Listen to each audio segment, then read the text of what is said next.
Salam damai dan sejahtera di dalam nama Tuhan Yesus Kristus. Saya melanjutkan kembali pembelajaran kita mengenai image of God. Bahwa Allah Tritunggal menciptakan manusia sebagai ciptaan pribadi menurut gambar rupanya. Artinya manusia adalah ciptaan yang tunduk takluk di hadapan Tuhan, bergantung, bersandar kepada Tuhan yang hidup dan yang menghidupkannya, dan sebagai pribadi yang memiliki kebebasan berpikir, berkehendak, dan berafeksi. Dalam satu kesatuan sebagai ciptaan pribadi, Allah menciptakan manusia menurut gambarnya, yang memiliki makna bahwa manusia adalah ciptaan pribadi yang rasional, yang relasional, dan yang fungsional. Ketiga makna tersebut ada pada tiap-tiap manusia secara individu dalam satu kesatuan. Dengan demikian, manusia sebagai ciptaan pribadi menurut gambar rupa Allah adalah ciptaan pribadi yang memiliki kemampuan berpikir, kemampuan berelasi, dan kemampuan berkarya. Sebagai ciptaan pribadi, manusia adalah ciptaan dengan dua unsur yang satu kesatuan tak terpisahkan, tubuh dan roh. Tubuh dari debu tanah, tubuh dari bentukan pada waktu pembuahan atau konsepsi, dan roh yang diciptakan dihembuskan kepada tubuh dalam satu kesatuan. Jiwa yang diberikan, dikaruniakan, diciptakan pada tubuh untuk tubuh dalam satu kesatuan itu adalah jiwa yang bersifat kekal. Artinya, asal-usul jiwa pada tubuh berasal dari Tuhan, diciptakan oleh Tuhan Allah, dan sekaligus saat yang sama, jiwa yang diciptakan itu bersifat kekal. Artinya, jiwa itu tidak lenyap, tidak habis. Dengan demikian, kita mengerti gambar rupa Allah pada diri manusia itu bersifat kekal, karena melekat, inherent, ada pada tiap-tiap individu. Makna gambar rupa Allah pun pada diri manusia sebagai image of God tidak terpisahkan sebagai makhluk berpikir, berkehendak, berkarya. Hanya saja, dalam keadaan manusia yang bebas, berpikir, berkarya, berkehendak itu ternyata manusia menggunakan, memanfaatkan seluruh kebebasannya, keinginannya untuk memberontak melawan Tuhan Allah dengan sengaja. Perintah Tuhan, rancangan Tuhan bagi manusia ditolak, dibantah, diselewengkan, sehingga manusia dengan sengaja memakan buah pohon pengetahuan yang baik dan yang jahat, dan dengan sadar melakukannya di hadapan Tuhan Allah, dan menyetujui semua tipu daya si jahat, mengakui dan menerima tafsiran tentang pemikiran dari si jahat mengenai kesetaraan dengan Tuhan Allah, dan kebebasan menentukan yang baik, yang jahat, yang benar, dan yang salah. Pada momen manusia ingin memberontak, ingin melakukan sesuatu yang tidak sesuai dengan kehendak Allah, pada momen itulah manusia sudah jatuh. Manusia sudah berdosa, manusia tidak mungkin tidak lagi berbuat dosa, manusia cenderung berbuat dosa. Akibat dari kejahatan, pemberontakan, ketidaktaatan kepada Tuhan Allah, image of God itu mengalami kerusakan total. Artinya, arahnya, strukturnya, keberadaannya rusak total. Dan dampaknya, manusia tidak mampu total melakukan kehendak dan rancangan Tuhan. Sebagai wakil Tuhan di bumi, manusia tidak lagi memikirkan yang sesuai dengan kebenaran Allah, manusia tidak lagi mengikuti apa yang disebut dengan keadilan, kesucian, dan kebaikan. Akibatnya, manusia memang dalam keadaan mati karena berdosa kepada Allah. Artinya, manusia tidak lagi memiliki hubungan pribadi dengan Tuhan Allah sebagaimana seharusnya, seperti yang Tuhan Allah rancang pada diri manusia sebagai gambar rupa Allah. Kematian artinya terpisah hubungan antara manusia sebagai gambar rupa Allah dengan dirinya Allah.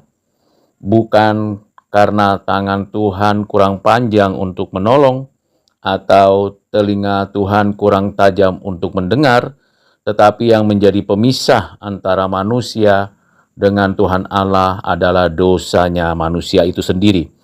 Dan dari pihak Tuhan Allah ada kesucian, keadilan, kebenaran yang sempurna, yang secara langsung dan tidak langsung pada keberadaannya itu menolak, menyingkirkan, dan berkuasa menyatakan permusuhan atas segala bentuk kejahatan yang dilakukan oleh manusia.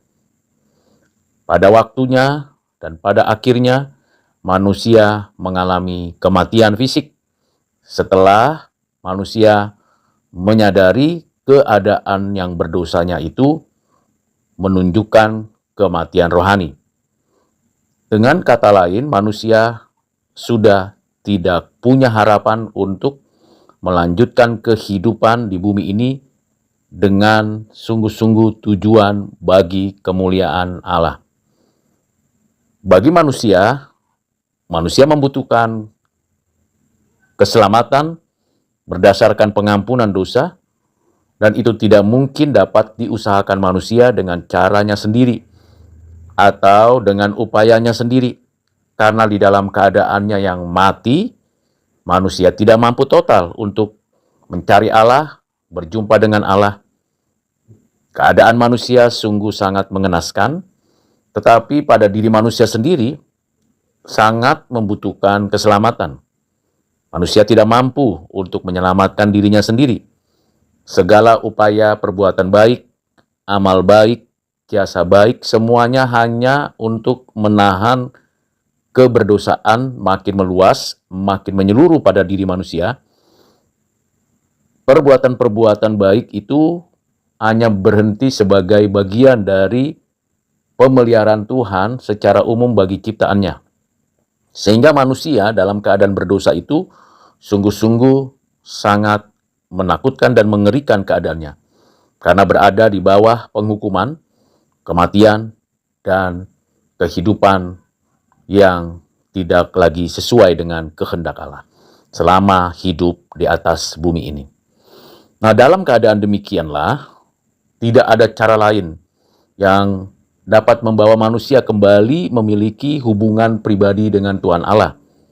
Tidak ada upaya keadaan itu dipulihkan dengan cara menggunakan akal budi, menggunakan kekaryaannya, menggunakan apapun pada diri manusia. Semuanya sudah dicemari dosa, sudah rusak total, arah dan strukturnya sudah kacau. Dalam keadaan demikian, hanya ada satu jalan dan satu-satunya yang memberikan kemungkinan manusia itu bisa bebas lepas untuk kembali dipulihkan, yaitu dari pihak Tuhan Allah, pencipta, pemelihara kehidupan ini. Namun, kita mesti tahu bahwa siapa yang diselamatkan, siapa yang diampuni dosanya, siapa yang diterimanya, itu bukan atas kemauan, keinginan, ketentuan dari manusia. Tetapi itu berasal dari ketentuan ketetapan Allah sebelum segala sesuatu diciptakan, sebelum manusia sebagai ciptaan pribadi, gambar rupa Allah yang diciptakan itu ada dan berada di dalam dunia ciptaan ini. Dengan kata lain, manusia hanya bisa menerima apa yang sudah ditentukan Tuhan. Dan manusia kalau memiliki pengertian, kesadaran, dan dorongan tuntunan untuk kembali kepada Tuhan, itu semata-mata adalah karena kasih karunia demi kasih karunia dari Allah berdasarkan ketetapan atau faktum salutis dari Allah yang dinyatakannya di dalam kekekalan, diwujudkannya di dalam sejarah penebusan manusia, karena memang Tuhan Allah telah menetapkan adanya penebusan bagi sebagian ciptaan pribadi tersebut. Dan itu diselenggarakannya sepanjang zaman, dari sejak kejatuhan Adam sampai dengan akhir zaman. Kebutuhan akan keselamatan itu bukan berdasarkan kemauan manusia, rencana kehendak manusia, atau desakan dari manusia, tetapi berdasarkan pada rancangan keselamatan penebusan di dalam kekekalan sesuai dengan kehendaknya. Dan siapa yang menebus, dengan cara apa penebusan itu terjadi, itu sepenuhnya di dalam rancangan kehendaknya.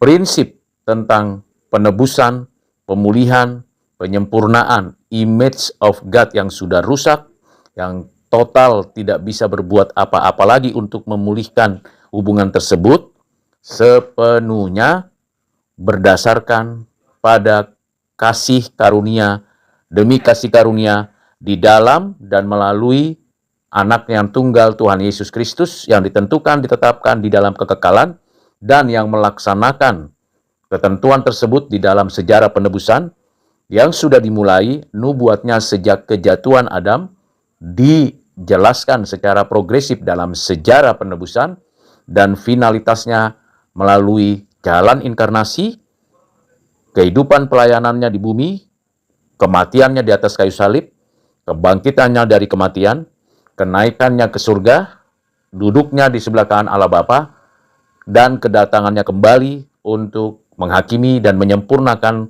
karya penebusannya. Dan sepanjang perjalanan pelayanan itu, kiranya kita menyadari bahwa Roh Kuduslah yang menerapkan seluruh kekaryaan Kristus berdasarkan kasih karunia demi kasih karunia. Dengan demikian, pemulihan image of God yang diwujudkan melalui penebusan image of God itu benar-benar disempurnakan pada kedatangan Kristus kembali, sehingga sebagian yang diciptakannya, yakni image of God, pribadi lepas pribadi, akan mendapatkan keselamatan sesuai dengan ketentuan yang Tuhan sudah rancang tetapkan di dalam kekekalan. Kiranya Tuhan menolong kita untuk mengerti tentang keberadaan manusia sebagai ciptaan pribadi, image of God, yang sudah diciptakan, yang sudah jatuh karena kejahatan sendiri, dan ditebus oleh karena kasih karunia dari Allah, berdasarkan ketetapannya, berdasarkan karya Kristus yang diterapkan Roh Kudus, dan pada waktunya dipulihkan secara sempurna pada waktu kedatangan Tuhan kembali. Kiranya kita makin menyadari betapa berharganya hidup kita sebagai gambar rupa Allah yang dipulihkan berdasarkan kasih karunia demi kasih karunia bagi kemuliaan Allah. Dan kita bersyukur dari sekian banyak orang, kita adalah orang-orang pilihan yang diberikan penebusan itu, pemulihan tersebut, sehingga kita kembali menjadi gambar rupa Allah yang sesungguhnya seperti Kristus yang adalah gambar Allah yang sejati. Tuhan memberkati, menyertai kita sekarang dan selamanya. Amin.